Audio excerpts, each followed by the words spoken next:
Now, Tunisia's powerful UGTT trade union body has urged the country's President Kais Saied to form a new government. The call comes nearly 2 weeks after he assumed executive power and sacked the Prime Minister. Saied also suspended Parliament for 30 days on the 25th of July and has since dismissed 4 ministers and other top officials. The President has dismissed accusations by the largest party in Parliament that he staged a coup. He insists that he acted under the Constitution, which allows the head of state to take unspecified exceptional measures in the event of an imminent threat. Well, to discuss this issue further, we're now joined by the editor-in-chief of the UK-based Interest magazine and commentator on North African, Middle East affairs. Sami, thanks very much indeed. Sami Hamdi joins us from London. Thanks for joining us on the programme. Thanks for having me, Peter. We've spoken about Tunisia, and this is a country close to your heart. And the last time we spoke, you said that part of the equation here was that people were very unhappy with Ennahda more than anything else. I think it's important to remember that when people took to the streets in 2011 and overthrew Ben Ali, the people protested primarily because of a lack of jobs, because of a lack of opportunity, because they had to pay bribery for everything, because there was this overwhelming state that crushed anybody who even said a peep against the regime, and did not compensate those removal of freedoms with some sort of prosperity or economic prosperity that might at least make somebody believe that his life is worth living, even if perhaps he's denied political freedoms. And it's important to stress that the calls that were made during those protests were freedom, were dignity, and employment. And throughout these last 10 years, the reality is that there's been, while there's been freedom of speech, there's been a lack of dignity and there's been a lack of employment opportunities. In fact, things have gotten worse. The economy has spiraled in decline. There's been political lockjams, and there's been a lack of any hope or lack of any vision as to how to take Tunisia forward as it becomes mired in even more debt. And the solutions that the governments have sought to produce is to lift the very subsidies that at least help to make some of the purchases of the Tunisians more bearable. Now even the most basic necessities have become difficult to pay. And this is what has driven Tunisians on numerous occasions, not just on the 25th of July, on numerous occasions to take to the streets. In 2013, they took to the streets to topple the government, and Tunisia was on the verge of a coup after Sisi had done his coup in Egypt. We saw protests in 2017, and now we're seeing protests today in 2021 on July the 25th. The difference, of course, this time is that there is a president who's very eager to change the political system in Tunisia and has ridden the anger, the protests. He's ridden that momentum in order to begin to embark on this ambition of seizing power for themselves. And the reality is, as you posed in your question, most people blame Ennahda because they have been consistently involved in governance. It was their government that ruled from 2011 to 2013. They were the junior partner in the government from 2014 to 2019, and they're the largest party in parliament from 2019 until 2021. So they've been a key part, and that's why many people blame Ennahda for the chaos. So it's important to stress that while what Kais Saied has embarked on is a coup, while it threatens the democratic transition, the reality is that people have legitimate grievances, and it's very difficult to blame a poor man who supports this coup when for 10 years people have been telling him that democracy is the solution, and democracy only made him poorer and only make him more in a worse situation than he ever was under the Ben Ali regime. The president was very successful when he got elected, and he really stood as a people's man. And I guess this is why the trade unions backed him quite a bit. They've given him a little bit of room in this round of events, but they too are saying, hang on, it's been nearly 2 weeks now. You really need to be forming a government. So his support base is looking for action, I guess.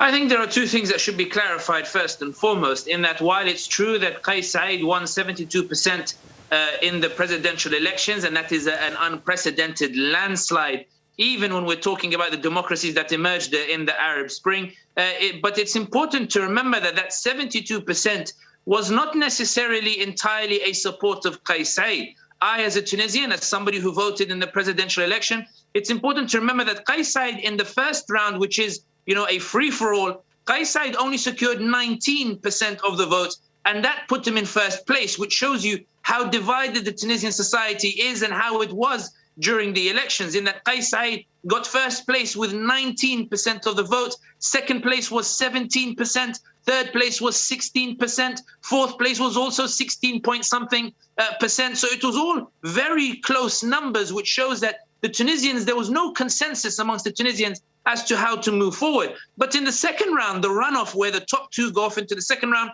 it was between Kais Saied, who was an unknown politician, and a man called Nabil Al-Qaroui, who was associated with corruption, associated with the corrupt business community, a multi-millionaire, somebody who had made his millions under the Ben Ali regime. So when you ask a Tunisian such as myself, who would you choose? Would you choose an unknown who is Kais Saied, or would you choose somebody associated with corruption? I think, Peter, even you, if you were in my position, you would have voted for Kais Saied. So I don't think the landslide election is a reflection necessarily of Kais Saied's support. And I think that's one of the reasons why he delayed moving and embarking on this coup, because he could not filter those like me who voted because they were between a rock and a hard place, and between those who actually supported him, i.e. the 19% who backed him in the first round in the free-for-all. With regards to the trade unions, it's important to stress that the trade unions are an extremely powerful organization in Tunisia with a very long history of resisting dictatorships and a very noble institution in abstract terms, given that it was a key part in helping to undermine the Ben Ali regime during decades of dictatorship. But the trade unions in recent times has become very politicized, and indeed it's believed that one of the parties that has 20 seats in parliament is a shadow party that belongs to the trade unions. The trade unions have been in an open fight with Ennahda since 2011. They believe that Ennahda are trying to supplant them, that they've tried to put their loyalists in the trade unions, that they've tried to set up an alternative trade union system. And the trade unions essentially have become increasingly assertive in politics in actually forming governments, in being consulted in forming governments, something that you would not think is traditionally associated with trade unions. When Kais Saied did his coup, there was silence from the trade unions, primarily because they could not ascertain if this was a good or a bad thing. They were happy to see Ennahda ousted. They were happy to see Ennahda undermined. But it's important to stress that the trade unions want to be the main power in a parliamentary system, and they want to be the ones who oversee the national dialogue. And here is where perhaps there is the threat of a clash between them and Kais Saied, because Kais Saied wants to oversee this national dialogue. And to show the shift in the stance of the trade unions, in the beginning of the coup, they were silent. And then a few days later, they came out with a statement saying that they welcome the president's moves, and then they made a greater statement saying that this was the correct way to correct the trajectory of the democratic transition. And then yesterday we saw a completely different mood, completely different statement when the head of the trade unions, Noureddin Tabboubi, went to one of the major cities in Tunisia called Sfax. He met with the trade union delegation there, and he gave a fiery speech saying that he will not agree to anything for the president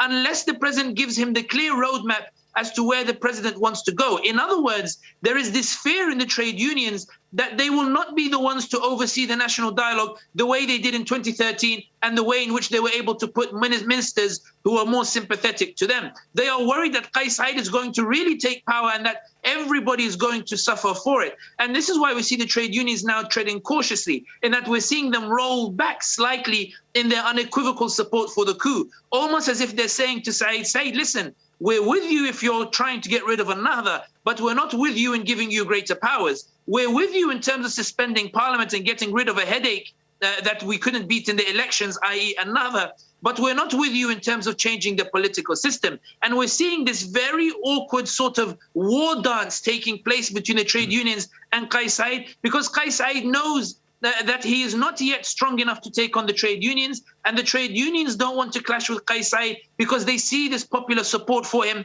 on the streets. So it's sort of a very awkward situation that inevitably may benefit Ennahda, which is now on the ropes. Because for the trade unions, if Kais Saied digs his heels in and insists on overseeing the national dialogue, the trade unions can call on Ennahda and make an alliance and really pressure Saied essentially to back off. So where another now is on the ropes, it may suddenly be brought back into play as a result of this. So the trade unions, while what you said, it's true, it's giving Saied some breathing space, but it's also beginning to send increasing warning shots in that, listen, we are the ones who want to run this national dialogue. Don't push your luck too far. Do you think that Saied wants to change the political system? And some people might say that it does need some kind of overhaul. I mean, this is a country that's had, what, 9 governments in just 10 years. People complain about a political elite that are more concerned about their narrow interests rather than serving their publics, and that they have actually enriched themselves and are living quite lavishly at the expense of the people, and that maybe a political change in the system might be what is required. I think, Peter, and then it's going to sound very controversial, but it's important to highlight that I was involved in campaigns for a political party in 2014 and in 2019, and I went around Tunisia and I was there trying to get Tunisians to vote, trying to get Tunisians to take the democratic process seriously. And I know anecdotes are bad form for an analyst to say on television, but let me give you an example. In that, in 2011, it's safe to say that most people, 1.3 million.